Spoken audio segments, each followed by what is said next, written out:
This is CityCast Seattle. I'm Jane C. Hu, and here's what Seattle's talking about.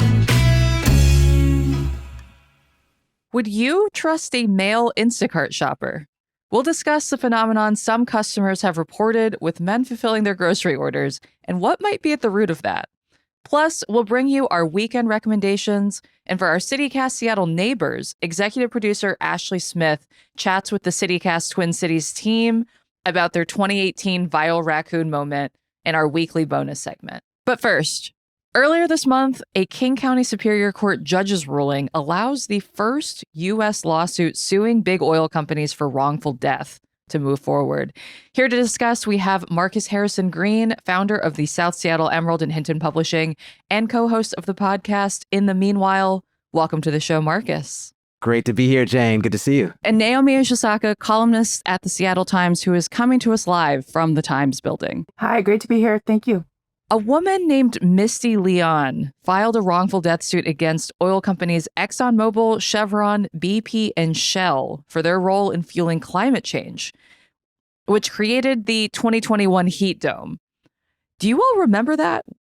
Yeah, I rember that really well. That whole period, I think, was just with the pandemic and then the climate gloom. It just felt so oppressive, both the heat, but also just the smoke and all the other things that were combining at the same time to kind of make it feel like it was just the end of days, and just feeling like, gosh, we really let this get so far that we are now seeing our neighbors and community members die from this. There's a book called The Heat Will Kill You First that I wrote about, and it speaks to that we talk a lot about all these other climate catastrophes, as we should, and all these other sort of environmental catastrophes, as we should, but it's really this slow creep of heat that is just been devastating. I was just reading about the heat in Europe, and they said that 400 people died a day in Wales and England, and it's a shocking number. And I think we don't have the same alarm around it that we would on other types of things that we see a little bit more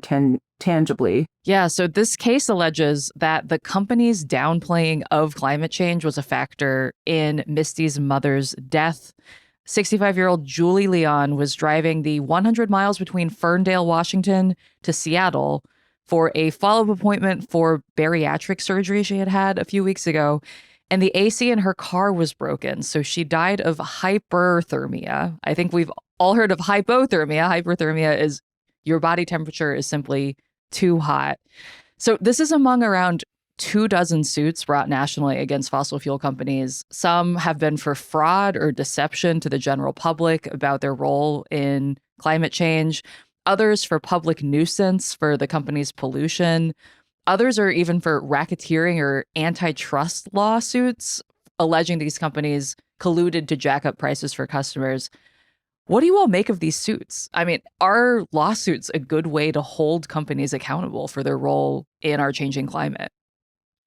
I think it is, right? I think before, as you sort of alluded to, Jane, the debate was focused on, should emissions be regulated? How quickly should we transition off of fossil fuels? And I think this lawsuit is asking a different question of, if these companies knew the risk and they publicly minimized them and people ended up dying as a result, how much and can they be financially liable, right? And so I think you see so many companies, whether there's the Exxon, Mobils of the world or so forth, who are really looking at these cases as like, oh my God, like what's going to happen? How much money could we possibly, lose and be liable for? And I think the only thing that's going to stop, the behavior, if you will, of some of these fossil fuel companies is, quite frankly, if they're, if their bottom line is impacted. You can't make these companies write, I'll never do it again on the blackboard 50 times, and that is going to change their behavior. You do have to hit them where it hurts.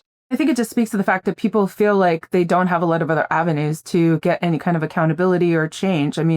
This has been going on since as long as I've been alive, that people have been trying to raise awareness around climate change and the risks to human life and life on the planet. We're seeing rollbacks of whatever modest amounts of change we've been able to create under this administration. And so we're actually going backwards and making the problem worse than it even was a few years ago, which is just really heartbreaking to see. And, it's probably not going to be in my lifetime that, the worst of it will be coming to pass, but certainly in our children's and other generations' lifetimes it will. And given how dire the situation is now, I fear for future generations and what they're going to have to live with. We're already seeing tremendous consequences. And as I wrote in several columns about this, it's the folks that are the most vulnerable, as always, the folks with the least resources, the folks that are the most at risk from heat islands, the folks that don't have trees in their communities, are landlocked in various ways. Those are the folks that are most likely to pay the consequences. And I think there's a massive racial equity aspect to it. There's a class equity aspect to it. It's never going to be a time where folks without resources are not going to be able to find places to stay cool and stay safe. That's not something they're going to have to worry about. But it's just everyone else, right? And so how everyone else fares is the thing that I think we need to be really laser focused on.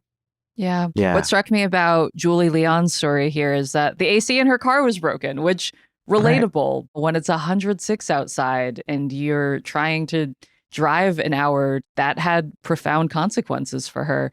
And it got me thinking about things this week as well. I mean, earlier this week, we had a couple days of heat advisory where we set some records for highs in the area. And it was a little bit smoky. I do feel like we got away a little bit easy this week compared to what we might be seeing later in the summer. And I'm curious, how are you all coping with these hot, smoky days? I mean, the best we can, right? I think is the answer, right? I used to live in LA where it was a requirement that AC, be built into homes. That's obviously not a requirement here in the state of Washington. And so you still have, inequity in terms of like the inability for people to even just cool down in their own homes. Don't want to get too personal, but I will say that my partner is somebody who cannot stand a ton of heat, so we have had to not built for it.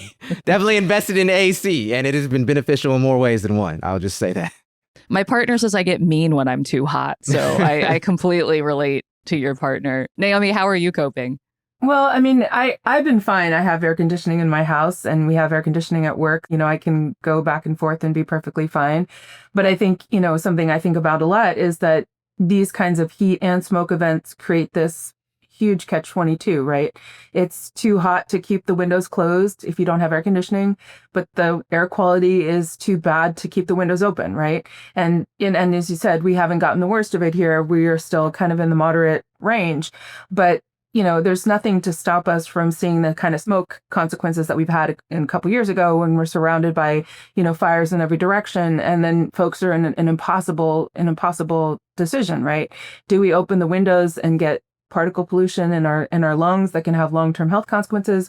Or do we close up the house and potentially, overheat because we aren't getting any air conditioning?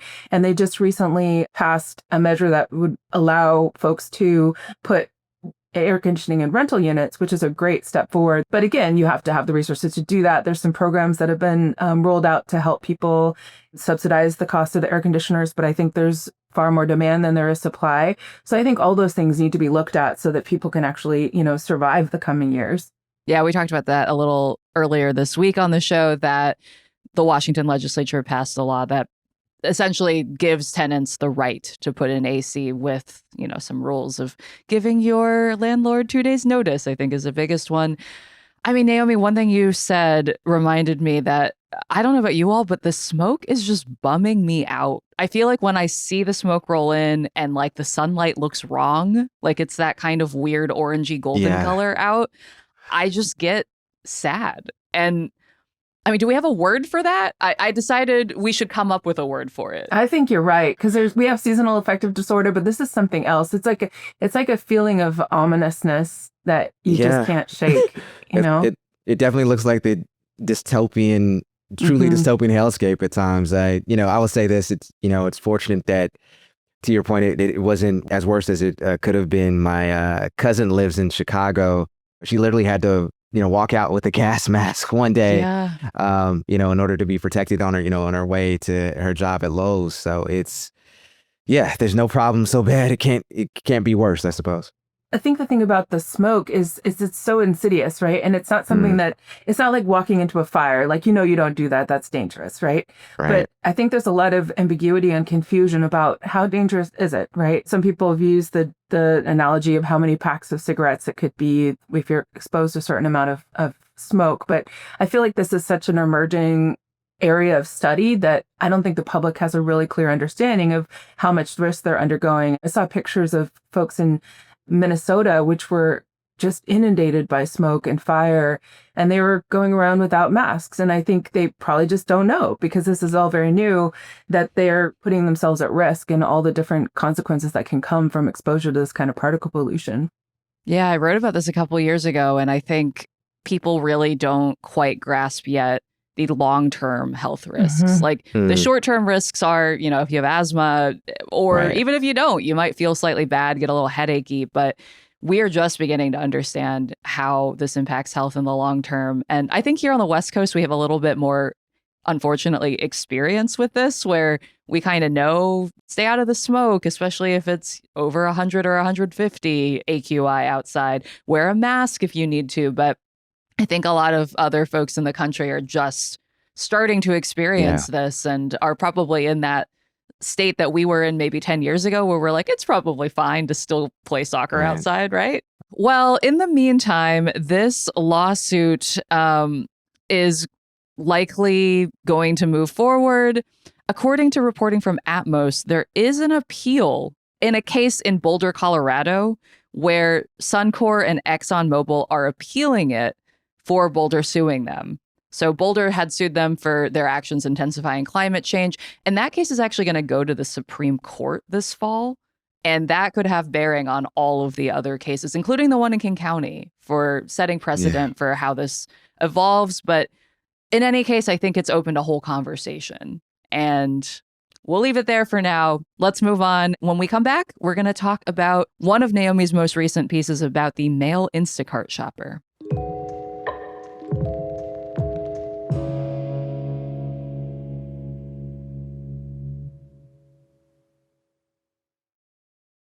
Naomi, you recently wrote a column about the male Instacart shopper. And from the moment I saw that headline, I knew exactly what you were talking about. But Marcus, I'm curious, are you familiar with this concept? I wasn't familiar with the concept. I was familiar with the concept of general male incompetence. So, I know that was foundational to this is not Naomi's a setup, piece Marcus. We were not brought here to. Marcus is very competent in my experience of him. Naomi, what you wrote about touched on something I've talked about with friends many times.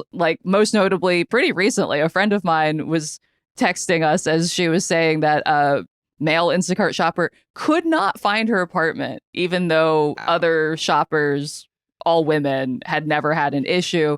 And Naomi, you wrote about your experience at the Asian American Journalists Association convention a few weeks ago.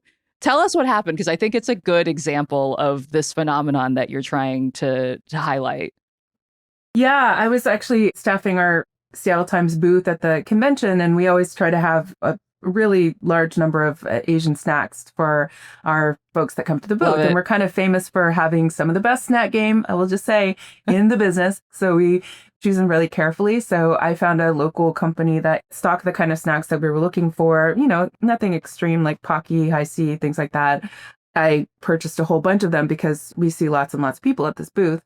And so I ordered them. And then when I was in the process of tracking the order, even though I had said substitute for a similar item if it's out of stock, instead of substituting the Pocky for a different type of Pocky, he just canceled the Pocky. He canceled the Haichu. Just canceled. Don't cancel the Pocky. Canceled more than half the order. So what it ended up with was, just a small fraction of what I'd ordered, and then had to go on I didn't have a car or anything, so I had to go on a foot search for these things before the conference started. But then worse, the package was just dropped off in the middle of the lobby instead of in the delivery area. And so random person picked it up and then took it to the lost and found, which thankfully I found what was left of it there. But anyway, it was kind of emblematic with what I'd seen from so many other people around the differences between men and women when it comes to this kinds of domestic labor, that whether it's seen as domestic labor, even though it's. Well, before we Yeah. get into kind of the bigger issue at hand here, I'm curious, Marcus, have you had any experience with Instacart? I actually don't do the Instacart orders just because I'm cheap, I guess. So Yes. so no, it was reading Naomi's piece. It was definitely somewhat of a foreign experience to me, if you will. Yeah. If you search for male Instacart shopper on any social media channel, you'll see thousands and thousands of women, almost always women, almost usually women of color, at least that's in my algorithm, kind of lamenting their experiences and just sharing that, how frustrated it's been for them. And this is not at all to dump or punch down on gig workers. It's incredibly hard work. Right. It's very difficult. And places outside of Seattle have the kind of wages and working conditions that are very substandard. And I was just reading an article about how so many folks who work for DoorDash and other gig companies are eligible for Medicaid. So this is like a very serious economic problem. But in Seattle, we actually have one of the highest base pays for any Instacart shopper in the country. So that's less of an issue in Seattle, though I'm sure it's still not a living wage or not what it needs to be.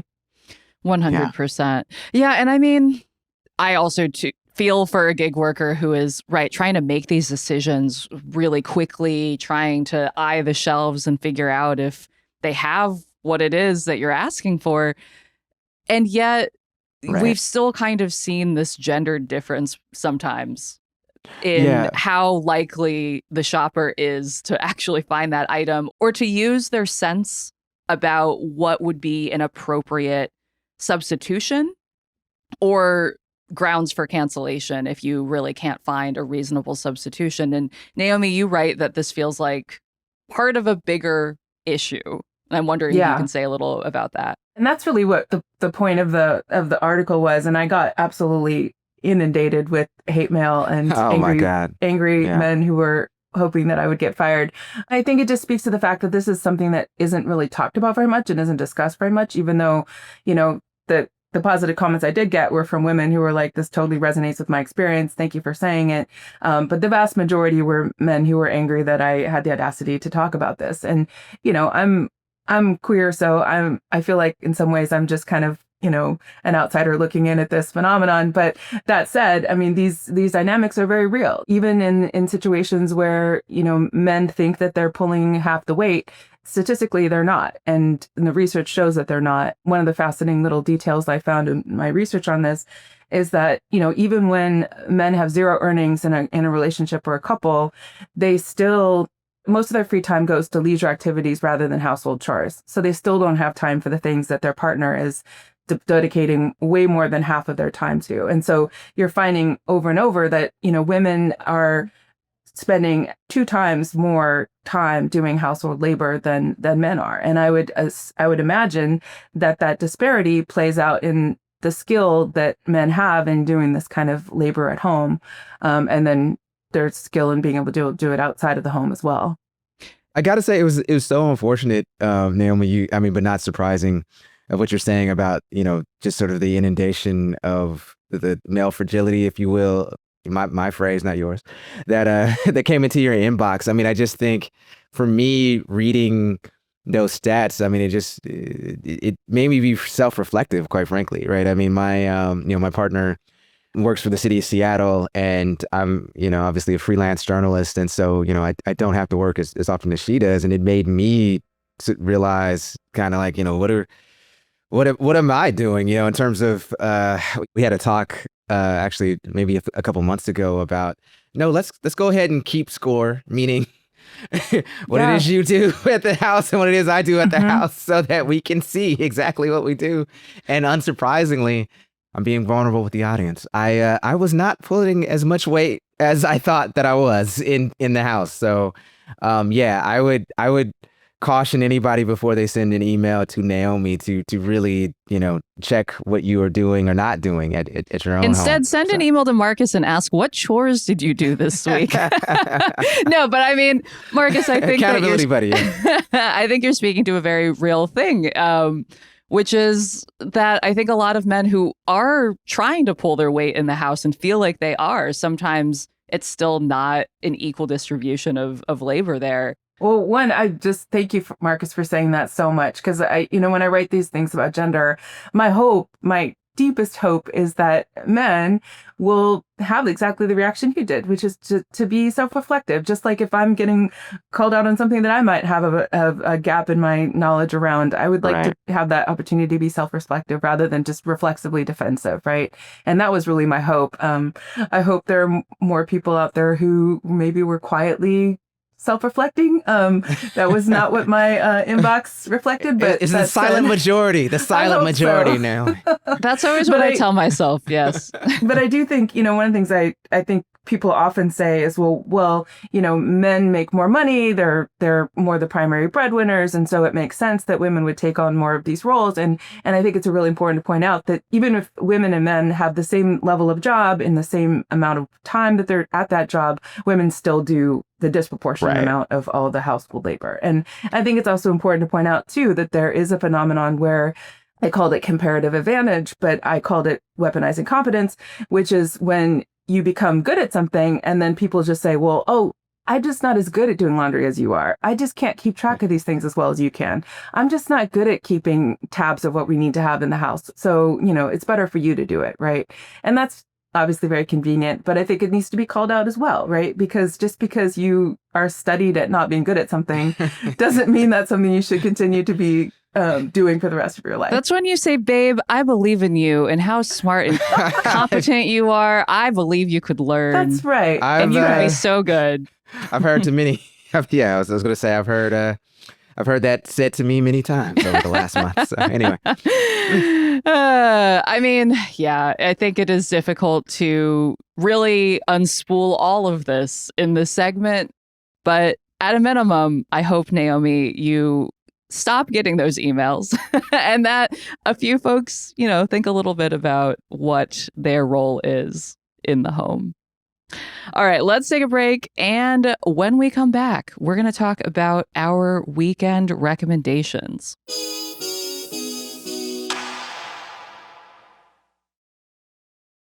It is Friday again. Thank goodness. It's going to be a nice weekend, too. I think it's supposed to be sunny, fairly mild, especially compared to some of the heat we had earlier this week.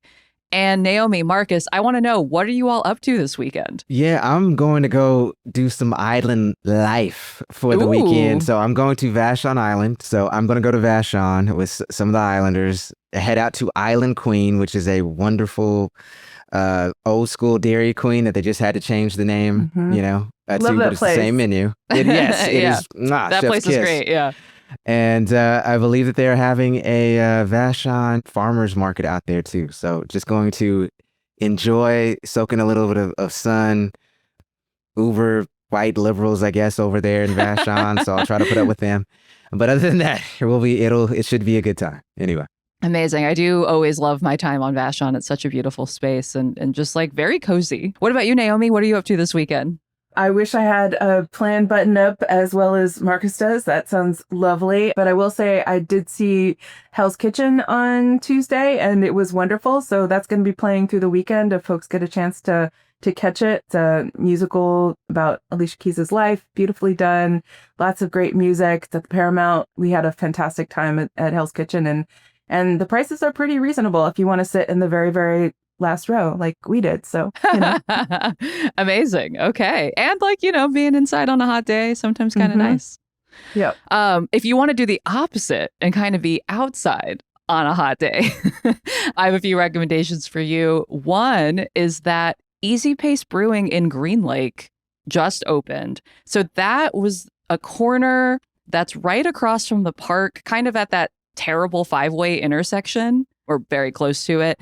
There's been a lot of turnover in that space and also the space across from it. And so I was really excited to see that a brewery is opening there. So I think this will be the first weekend that they're open. So if you all have been curious about that spot, go check it out. Walk around Green Lake, have a little beer. There's also a bunch of bike stuff happening this weekend. Bike Works is doing a warehouse sale where you get a bike for probably nice and cheap. The San Francisco bike company Or Not is doing a pop-up at Cascade Bike Studio. And there's a Tour de France viewing party with a group ride to Rubens. They're also doing gold sprints, which I don't know if you all have ever heard of this because it's something that's pretty new to me. It's when you're basically like on a stationary bike and it's like who can pedal the most to produce like the most energy, the most power through the pedals. I've seen videos of it and it gets pretty intense and it's just kind of impressive to see people ride really hard. So good ways to get outside. All right. Well, Naomi Ishisaka, columnist at the Seattle Times, thank you so much for joining us today. Thank you. This was fun. Marcus Harrison Green, thanks as always for being here. It is always a pleasure. Thank you both. That's all for today here at CityCast Seattle, unless you are a neighbor, in which case, stay tuned for a segment about the Twin Cities version of Jimothy. If you aren't already a neighbor and you want to hear that, you can join us at membership.citycast.fm/Seattle. And I just wanted to give a shout out to our newest neighbors, Katie E., Liam H., and Graham S. Thank you so much for joining us. If you didn't already know, you can join for $10 a month or $100 a year, and you get all sorts of free perks, including the bonus segment, as well as ad-free listening and member-exclusive get-togethers. I'm your host, Jane C. Hu. Our executive producer is Ashley Smith. Our creative producers are Sam J. Leeds and Liam Billingham. Post-production this week was done by PJ Shahamat. Our audience development manager is Ben Keenan. Music is by Aaron Taylor Waldman, All the Kimonos, and Los Mocachetes with additional mixing by Tyler Lindgren. Our ad music is by Sven Lindvall and Sarah, the instrumentalist from Epidemic Sounds via Getty Images. And listeners, we love hearing from you all. Send us your thoughts on what we should call smoke sadness by sending an email to seattle@citycast.fm. You can also text us or leave us a voicemail on the CityCast hotline at 206-880-3931. Until next week, see ya, Seattle.